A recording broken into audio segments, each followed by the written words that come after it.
আজকের এই রায়ের মাধ্যমে অভিযোগের গণতান্ত্রিক এবং অংশগ্রহণমূলক সংসদ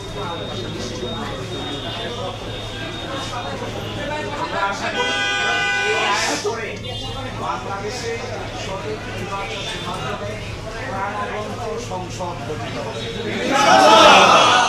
জাতি, ধর্ম, বর্ণ, শ্রেণী নির্বিশেষে সকলেই তাদের ইচ্ছা অনুযায়ী ভোটাধিকার প্রয়োগ করে জামাত ইসলামের নেতৃবৃন্দকে বেছে নেবেন, এটা আমরা প্রত্যাশা করি। এবং আমরা এটাও প্রত্যাশা করি বাংলাদেশের আগামী সংসদে ইন্টারেস্টিং এবং কনস্ট্রাকটিভ বিতর্ক হবে, যার মাধ্যমে ডেমোক্রেসি একটি স্থায়ী রূপ লাভ করবে।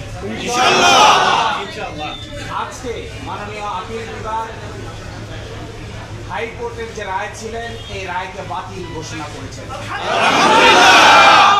এবং ইলেকশন কমিশনকে নির্দেশনা দিয়েছেন বাংলাদেশ জামায়াতে ইসলামী রেজিস্ট্রেশন এবং অন্য যে সকল ইস্যু ইলেকশন কমিশনের সামনে আছে বা আসবে সেগুলো যেন দ্রুতই নিষ্পত্তি করেন। এর এই মাধ্যমে আজকে বাংলাদেশ জামায়াত ইসলামী তার নিবন্ধন ফিরে পেল এবং প্রতীকের ব্যাপারটিও ইলেকশন কমিশনের সামনে রেফার করা হলো আদায় ইস্যু হিসেবে। এই জন্য আমরা মামলার শর্ট অর্ডার চেয়েছি। আমরা আশা করি আগামীকালকের মধ্যেই মামলার সংক্ষিপ্ত আদেশ আমরা হাতে পাবো। এই সংক্ষিপ্ত আদেশ আমরা ইলেকশন কমিশনের কাছে অ্যাপ্রোচ করব। বাকিতে ইলেকশন কমিশন আইন অনুযায়ী অতি দ্রুত জামাতের নিবন্ধন এবং জামাতের ছবি বুঝিয়ে দিবেন, এটা আমরা প্রত্যাশা করি।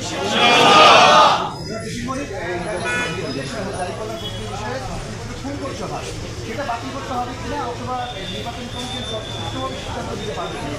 যে আজ থেকে ডাইরেকশন দিয়েছেন আপনি বিভাগ, সেই ডাইরেকশনে বলছেন জামাতের রেজিস্ট্রেশন এবং অন্য কোনো ইস্যু যদি ইলেকশন কমিশনের সামনে থাকে তাহলে যেন ইলেকশন কমিশন ডিসপোজ করে।